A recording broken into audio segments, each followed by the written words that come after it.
On va parler innovation dans l'agriculture et pour en parler, eh bien, nous sommes chez un agriculteur ici à la Groise dans le Nord, à la limite de l'Aisne. On est dans une très belle maison, un très beau hangar qui fait presque 3000 m², c'est ça Quentin? Oui, tout à fait. Il y a 3000 m², 170 vaches à l'heure actuelle dans l'étable. Et donc voilà, on va voir toutes les innovations qu'il y a autour du troupeau pour nous faciliter la vie, pour faciliter la vie des vaches aussi et leur confort. Et alors vous allez voir Margot, c'est incroyable. On a là par exemple, on va vous montrer dans un instant, un robot qui fait le ménage comme à la maison. On a des vaches qui dorment sur des lits, des coussins d'eau. On a toute une structure qui est pilotée par ordinateur, c'est quand même incroyable. Vous allez nous montrer ça dans quelques instants Quentin, mais on commence par ce robot. Oui. Ce robot qui fait le ménage tout seul, c'est ça? C'est oui. Comme à la maison. En fait, alors voilà, exactement, c'est comme à la maison. C'est comme un robot aspirateur de maison. Ouais. Sauf que là, il y a un peu plus à aspirer que... Légèrement. Hein, voilà, il y a des petites bousses qui se promènent. Donc le robot se promène tout seul dans le bâtiment. Il aspire toutes les bousses de vaches et il vient se déverser. Là, il y a un canal de lisier en dessous des vaches, ouais. Juste ici. Il vient se déverser pour que le bâtiment soit propre tout le temps, tous les jours et toutes les heures, du jour et de la nuit, quoi. Ça, c'est génial. On fait fonctionner, on peut essayer? Mais je vais te le faire essayer parce que okay. La dernière fois Emma était venue, elle m'avait dit la prochaine fois que je viens, je te donnerai un coup de main. Ouais. Donc c'est à moi de le faire ça. Voilà, là. Alors je vais passer un petit message à Emma. Emma, t'es attendue, tu dois revenir faire le ménage ici. Voilà, exactement. Petit message. Voilà, tout à fait. Donc, comment ça fonctionne? Alors je te montre la tablette. Ouais. C'est très intuitif. Il y a juste quelques boutons à piloter. Donc là on a le robot, c'est ça? Ouais, voilà. Là tu as la photo du robot. Donc il y a des vaches juste devant. C'est pas grave, c'est pas grave. Elles vont se pousser un peu. Alors là il est en position marche avant. Ah, je le fasse avancer. Voilà, tout à fait. C'est incroyable. Oui. Voilà. Alors il va très très lentement, c'est ça. Et donc au fur et à mesure, il aspire. Alors il aspire toutes les bousses de vaches et il va très lentement aussi, c'est pour pas trop les brusquer, pas leur faire mal, pas les blesser. Si jamais elles ne l'ont pas vu, elles ont le temps de l'éviter et voilà, tu vois là, elles se poussent toutes seules. Ouais.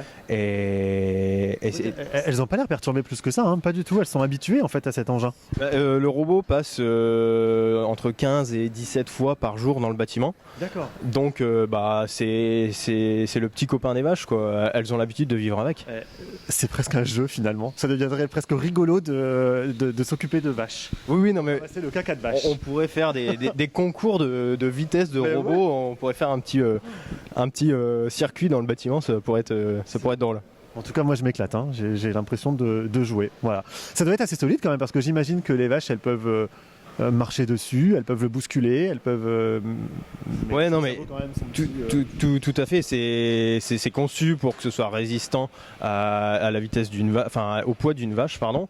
Des fois elles sont pas très gentilles, elles donnent des petits coups de patte, mais dans l'ensemble, non, ça va, ça reste très solide. Et là, si tu peux voir, il y a la vache de Margot, de ma petite chérie, qui est là. Elle vient nous voir pendant le tournage. Et donc, elle est heureuse d'être avec nous. C'est Nuts. Comment elle s'appelle?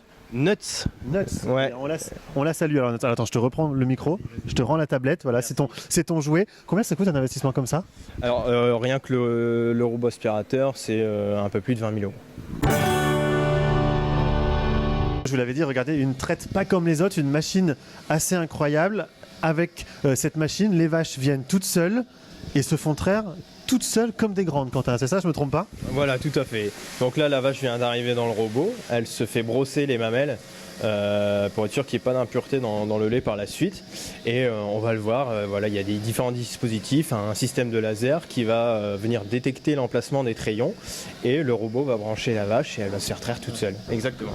Comment on les attire? Parce que moi j'ai l'image de vaches qui doivent être conduites dans leur box pour pouvoir faire la traite, mais là elles viennent toutes seules. Comment tu fais? Alors on a une petite technique quand même. Hein. Une carotte au bout du bâton, j'imagine. Exactement, on a une carotte au bout du bâton. En fait, la vache vient surtout pour... voilà, il y a un petit bac juste devant la tête de la vache et on a du grain, du concentré qui tombe dans cette gamelle et en fait elle vient se régaler, elle vient manger son petit carré de chocolat pour se faire traire en même temps. Donc voilà, c'est ce qui l'attire. Et alors là, tout se fait automatiquement. Enfin, on voit c'est branché automatiquement et après ça va tirer le lait tout seul et ça va l'amener dans cette cuve. Voilà, alors la vache est arrivée, là c'est branché. Donc la machine est en train de traire la vache et on peut voir sur le panneau de contrôle du robot, ouais, voilà, tout à fait, qu'elle est en train de se faire traire. Donc là par exemple on voit que pour cette traite, cette vache a 15 litres, doit produire environ 15,6 litres de lait. C'est la production estimée et là on voit la production en temps réel. Donc on voit que le quartier coule de chaque quartier de la vache pour arriver dans le petit pot. Et voilà. Quand tu dis elle doit produire 15 kilos de lait, c'est ça comment l'ordinateur le sait? Il reconnaît la vache? Alors oui, on a un collier sur la vache. Au niveau du cou de la vache, il y a une petite puce. Et là, la vache est faite identifiée. On sait que c'est la numéro 35. Et par rapport à sa production de la veille, on sait à peu près combien de litres de lait la vache doit produire. D'accord. Et alors ça veut dire que si par exemple la vache, je sais pas moi, n'est pas en forme ou que la production n'est pas bonne, l'ordinateur le sait et te le dit. Oui, voilà. En fait, dès qu'il y a un petit souci au niveau d'une vache, si elle a une poussée de température ou des cellules, ou alors elle n'a pas assez d'activité, donc on sent que la vache ne se déplace pas bien, le robot nous le dit. On a un petit ordinateur au bureau et tout est concentré dans le programme de l'ordinateur et on sait ce qui se passe sur chaque vache. C'est incroyable. Alors on va vous remontrer quand même, hein. Margot, regardez, ça se fait tout seul. Et une fois que c'est terminé, une fois qu'on a atteint ce que la vache devait produire, il se passe quoi? Alors en fait, le bras va détecter que certains quartiers ne donnent beaucoup moins, ne donnent plus. Donc ça va se décrocher pour pas surtraire la vache, pour pas lui faire mal à sa mamelle. Et après, par la suite, juste à la fin de la traite, il y a un petit produit qui va venir vaporiser le treillon de la vache. C'est un petit désinfectant pour éviter qu'il y ait des bactéries ou des microbes qui pénètrent dans la mamelle de la vache. Et la vache repart et c'est fini. Voilà, et après la vache repart, elle retourne à son train-train quotidien, elle va manger un petit peu, elle va aller se reposer et puis après elle va revenir.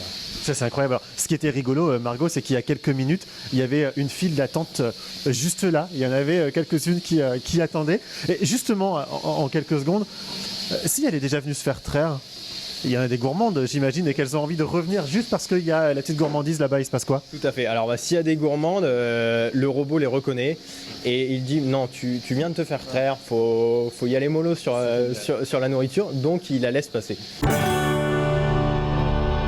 Là, on est un peu dans le poste de contrôle, Quentin, c'est-à-dire qu'à partir de cet ordinateur et de cette vue qui est incroyable, tu peux absolument tout contrôler. Regarde, hop, je vais passer là et tu peux nous expliquer un peu ce qu'on voit sur cet écran.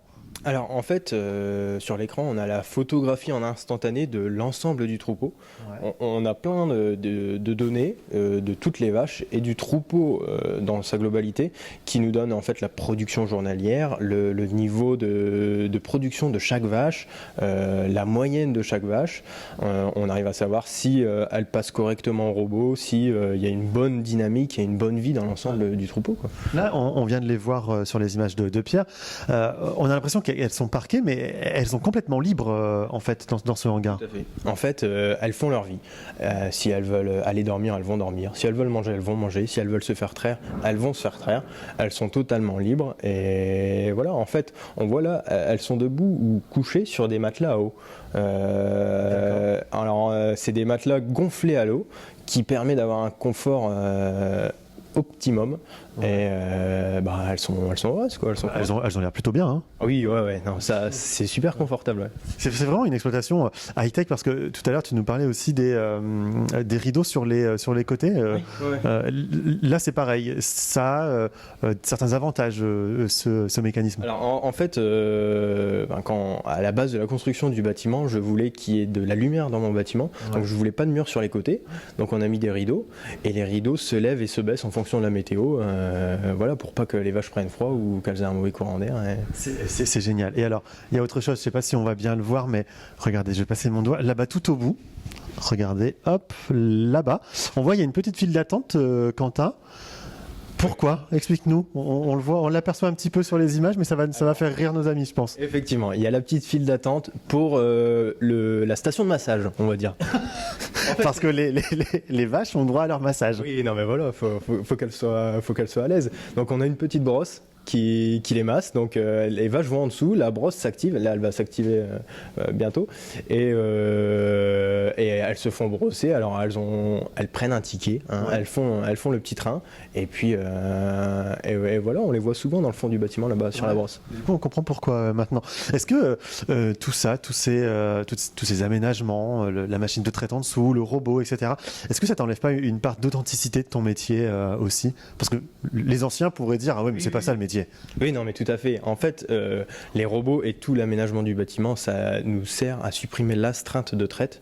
Donc, voilà, avant, il fallait aller 3 heures le matin, 3 heures le soir pour traire les vaches. En fait, on passe autant de temps dans le bâtiment, mais on est plus au service de la vache. On sait quand la vache a un problème avant qu'elle ait vraiment des gros soucis. On arrive à la traiter correctement avant qu'il y ait des gros problèmes. On intervient sur toutes les bêtes au cas par cas. Ouais. Et c'est ce qui fait, en fait, on espère, c'est d'avoir des vaches qui vieillissent de plus en plus longtemps dans l'étable. Ouais. On veut les voir longtemps dans notre bâtiment, nos vaches. Est-ce que on peut dire que ça rend le métier un peu moins difficile aussi ? Oui, alors c'est surtout ça, l'avantage des robots, c'est que ça nous supprime une grosse astreinte physique, et donc ça nous aide énormément. Et donc là, tout à l'heure, il y avait des robots qui repoussaient la nourriture, le robot qui aspire les bousses de vache, le robot qui traite. Non, ça nous aide énormément au niveau du physique. Mais on passe toujours autant de temps dans le bâtiment parce que on est aux soins des bêtes, on est au quotidien avec eux, mais on n'a plus des gestes physiques et lourds à faire en fait.